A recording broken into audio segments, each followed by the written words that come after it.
Somewhere in a climate control room, a technician threads a 50-year-old reel of magnetic tape onto a machine most people have never seen. No one in the building knows exactly what's on it. It could be routine. It could be nothing. Or it could be something no one has read in half a century. This is not a story about spies in trench coats. It's a story about the other Cold War, the one fought in punch cards, magnetic tape, and machine code. And it's a story that isn't over. Because right now in archives and basements and government storage facilities around the world, that war is still being decoded. We tend to picture the Cold War as an analog conflict, paper files, film canisters, handshake deals, and smoky rooms. But by the 1960s, both superpowers were racing towards something new. Machines that could store, process, and hide information faster than any human filing system ever could. Computing didn't just support the Cold War. In many ways, it became the Cold War, a second, quieter arms race, fought in research labs instead of missile silos. While the world watched submarines and satellites, another contest was unfolding in windowless rooms filled with humming mainframes, where the currency wasn't warheads, but processing speed, storage capacity, and who can encode or decode information faster than the other side. And here's the twist most people don't know. A huge amount of that early digital record still exists. Not in textbooks, not in leaked headlines, but sitting on physical media, tapes, drives, punch cards that are only now being rediscovered, restored, and read for the first time in decades. This isn't a story about new events. It's a story about old secrets, hiding in a format we forgot how to read. And once you understand why, you start to see this era of history differently, not as something closed and finished, but as something still being uncovered, one recovered file at a time. Here's the problem archivists call digital obsolescence. A piece of paper can survive readable for centuries as long as it's kept away from fire and water. A piece of magnetic tape starts degrading the moment it's made. The oxide coating flakes. The plastic backing warps and grows brittle. Humidity causes a phenomenon archivists grimly call sticky shed syndrome, where the tape's binder breaks down chemically until playing it even once can destroy it permanently. And even a perfectly preserved tape is useless without a working machine that can read it. And the number of working machines shrinks every year. The engineers who built and repaired this hardware are retiring or gone. The companies that manufactured it folded decades ago. Spare parts aren't being made anymore. They're being scavenged from other dying machines.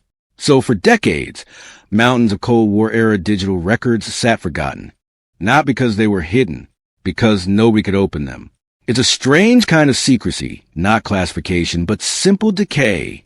And it means that some of the most sensitive material from the 20th century has been sitting in plain sight, unread, the entire time, waiting in boxes that nobody thought to prioritize. That's starting to change. A growing, quiet effort, part historical preservation, part detective work, part engineering challenge, is now racing against time to recover what's left before it's gone for good. Long before hacking existed as a concept, intelligence agencies were fighting a war of signals. Radio intercepts, encrypted teletype traffic, and eventually early computer-processed cryptography formed the backbone of Cold War intelligence work. Listening stations scattered across the globe captured an ocean of transmissions, most of it noise, some of it meaningful, almost all of it initially unreadable without the right key. As computing power grew, so did the ability to intercept, store, and eventually attempt to break encrypted communications at a scale no human code-breaking team could ever match by hand. Entire facilities were built around this single task. Capture the signal, store it, and wait for the technology to catch up to the code. It was a strategy built on patience. The assumption that today's unbreakable cipher might be tomorrow's solved puzzle once computing caught up. That waiting game is part of what makes this story so compelling today. Signals recorded in the 1960s and 70s, uncracked at the time, didn't simply disappear. Many were archived, stored on the very tape and drum memory systems this documentary is about. Decades later, some of that material has been reprocessed with modern computing power, revealing patterns and content that Cold War-era analysts never had the tools to see. The war didn't end when encryption failed to break. It just went into storage, waiting for better tools. And in some cases, those better tools are only arriving now. Not because of the breakthrough in code breaking, but simply because ordinary consumer computing power has finally caught up to problems that once required a national laboratory. While the West built its computing industry largely in the open, universities, private companies, published research papers freely exchanged at conferences, the Soviet Union and its allies took a very different path. Their computing programs developed largely behind closed doors, shaped as much by secrecy and resource scarcity as by ambition. Where Western engineers could order parts from a catalog, Eastern Bloc engineers often had to build their own tools from scratch, adapting whatever components they could source or smuggle. For years, Western intelligence assessments of Soviet computing capability were built on fragments, defector testimony, intercepted shipments, the occasional smuggled manual passed hand to hand. It was an assessment made in the dark, pieced together from rumor and inference as much as hard evidence. Since the fall of the Soviet Union, archives in several former Eastern Bloc states have been gradually opened, digitized, and in some cases translated for the first time in the language of modern historians. What they revealed isn't a single dramatic secret. It's something more interesting. A fuller picture of just how resourceful and in some areas surprisingly advanced Eastern Bloc computing efforts actually were, often built by reverse engineering Western hardware under extreme resource constraints, sometimes years ahead of what outside observers assumed was possible. It's a reminder that the secret isn't always one shocking document. Sometimes it's a fuller, more accurate picture assembled from 1,000 small ones, patched together the way a restorer might reassemble a shattered vase, one recovered fragment at a time. But not every recovered file has been this straightforward. Some of what's been pulled from Cold War-era storage hasn't been hard to find. It's been hard to open. And one of the strangest obstacles archivists face isn't political secrecy at all. It's something far more basic, a file format that no living person remembers how to read. A piece of custom software written for one specific machine by a small team for a single narrow purpose and never documented anywhere outside the memory of engineers who have since passed away. We'll come back to that. First, let's look at where this material has actually been surfacing and who's been doing the digging. Over the last 2 decades, declassification hasn't just meant releasing paper files. National archives in the United States, the United Kingdom, and several Eastern European nations have increasingly had to grapple with born digital and digitized Cold War-era records, material that exists as data, not just documents you can simply photograph and scan. This has created an unusual challenge for historians. Reading a newly declassified paper file requires no special skill beyond patience. Reading a declassified magnetic tape from 1978 might require sourcing a working tape drive from a museum or private collector, writing custom software to interpret an obsolete file format nobody has used in generations, and cross-referencing incomplete technical documentation just to understand what you're even looking at. As a result, a strange new specialty has emerged at the intersection of history and computer science. Digital archivists whose job is not just to preserve old media, but to translate it, turning obsolete formats into something modern researchers can actually read, essentially acting as interpreters between the 20th century and the 21st. Their work is slow, painstaking, and largely unglamorous. Hours spent reverse engineering a file structure byte by byte.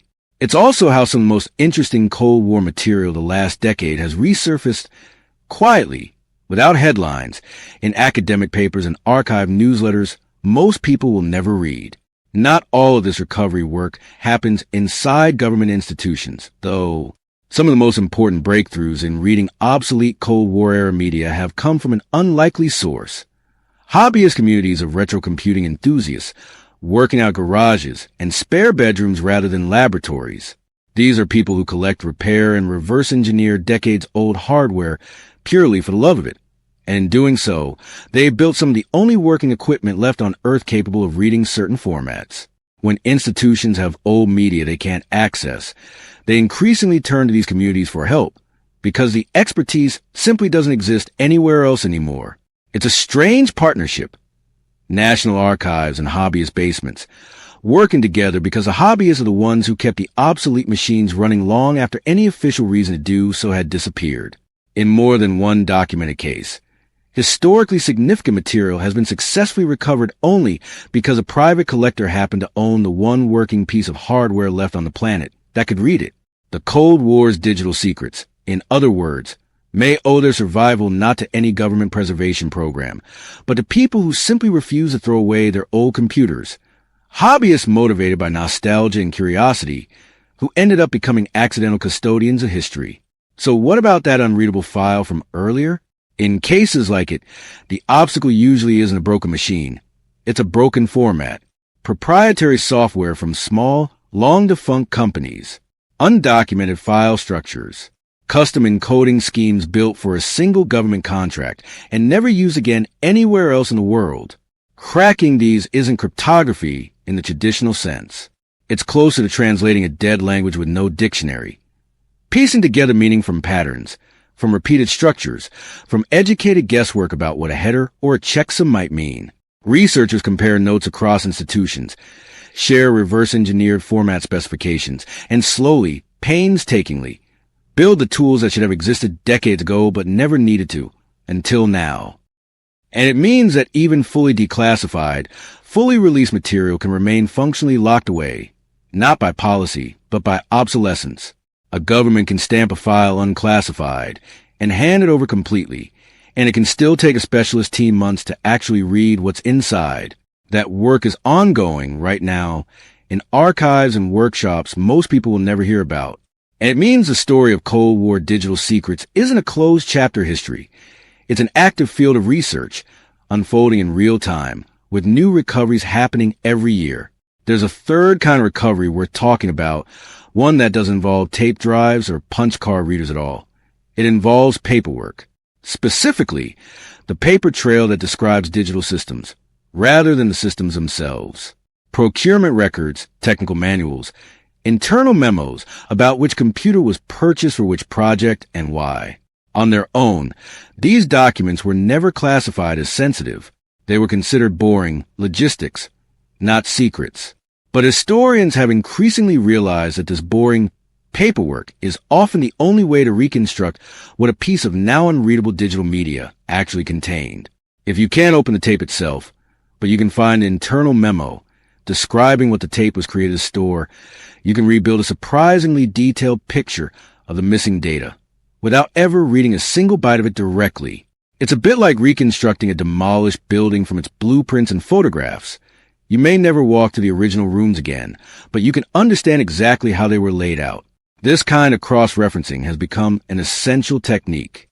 Digital archivists don't just work with hardware and code. They work with historians who specialize in bureaucratic paper trails, cross-checking timestamps, project code names, and equipment inventories to figure out what should be on a drive before they ever manage to actually read it. When the recovered data and the paper trail finally line up, that's often the moment researchers can be confident they found something real, not just noise, not just corrupted fragments, but a genuine piece of Cold War history that had simply been sitting in the wrong format for 50 years. It also means the search for these lost files isn't confined to labs and archives with fancy equipment. Some of the most valuable clues about what's still out there, what to look for and why it matters, are sitting in ordinary filing cabinets, in plain paper folders, in records nobody thought to connect to a decaying tape reel sitting 3 floors below in storage. There's also a question worth sitting with. How much of this material will ever be fully public? Even once it's technically readable, recovering the bits and bytes off an old tape is only step one. What comes after? Reviewing the content, determining whether it still touches on sensitive methods or ongoing relationships, deciding what can be released and what still needs to stay behind closed doors can take years longer than the technical recovery itself. This is part why so much of the drama in this field is quiet rather than explosive. There's rarely a single dramatic unveiling. Instead, there's a slow trickle.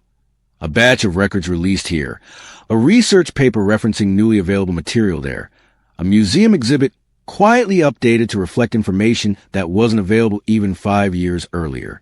If you're not paying close attention, you can miss the fact that history is being rewritten in real time, one small correction at a time. And that trickle is likely to continue for years, maybe decades. Estimates on how much Cold War-era digital material remains completely unprocessed vary, but archivists generally agree the number of tapes, drives, and cards still sitting unread in storage facilities worldwide is substantial. Some of it in well-funded national archives, some of it in the back rooms of universities and defunct research institutions that no one has gotten around to properly cataloging yet.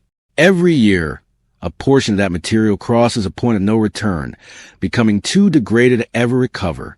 And every year, a smaller portion gets successfully read for the first time. It's a race with no finish line and no dramatic countdown clock. Just a slow, steady effort by a small number of specialists working against the basic chemistry and physics of decay to make sure as much of this history as possible survives long enough to be understood. Here's the uncomfortable parallel this story leaves us with. Every government, every company, every one of us today generates unimaginable amount of digital information, stored not on tape or punch cards, but on servers in the cloud, in formats we assume will always be readable, on platforms we assume will always exist. But formats change, companies fold, storage media degrades, even the modern kind.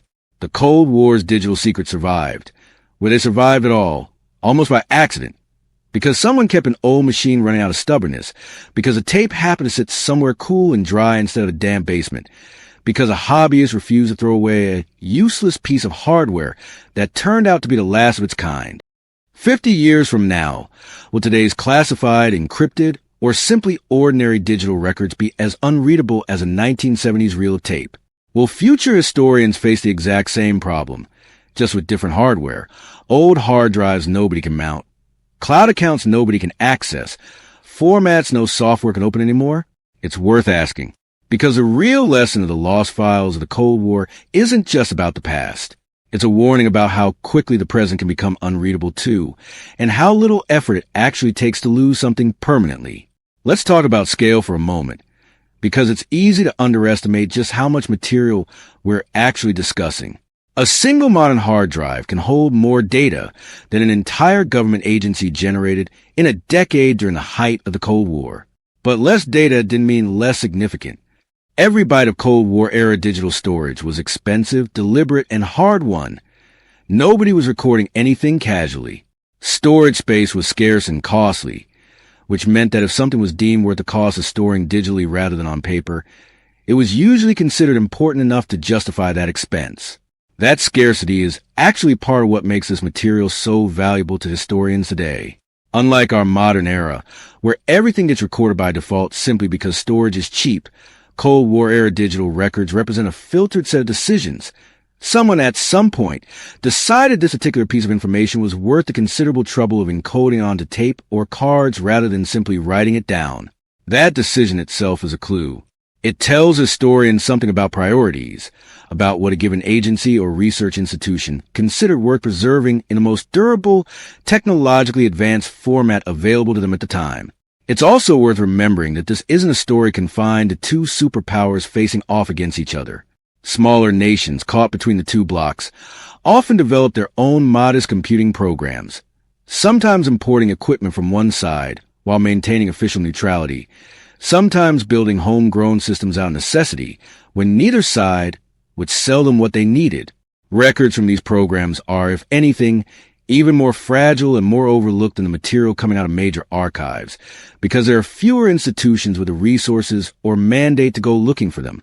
A tape sitting in a smaller nation's forgotten research institute may never be prioritized for recovery at all, simply because no well-funded archive considers it their responsibility. This raises an uncomfortable possibility.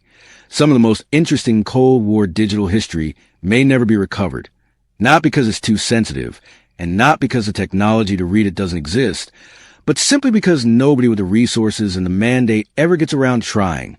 History, it turns out, isn't only erased by censorship or classification. Sometimes it's erased by simple neglect, by nobody's job description, including, go check what's on that box of tapes in the corner.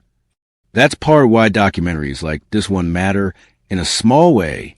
Public interest creates pressure on archives, on funding bodies, on institutions to prioritize this kind of recovery work before it's too late. Every viewer who learns this story exists is one more person who might someday ask the right question at the right archive, or support the right preservation effort, or simply spread the word that this history is still out there, actively at risk of being lost for good. Back in that climate control room, the tape has finished loading. The screen flickers. Text begins to appear, line by line. Data that hasn't been read by human eyes in over 50 years. Waiting patiently in the dark for someone with the right machine, the right patience, and the right curiosity to come looking. Whatever it says, one thing is certain. It survived by chance, not by design. And somewhere out there, more of it is still waiting, not classified, not hidden, just forgotten, sitting in a box in an archive somewhere, waiting for someone to remember how to read it. If this kind of hidden history fascinates you, subscribe, because there are more lost files out there, and we're going to keep digging them up. Drop a comment with a Cold War mystery you want us to investigate next, and hit the bell so you don't miss it when we do.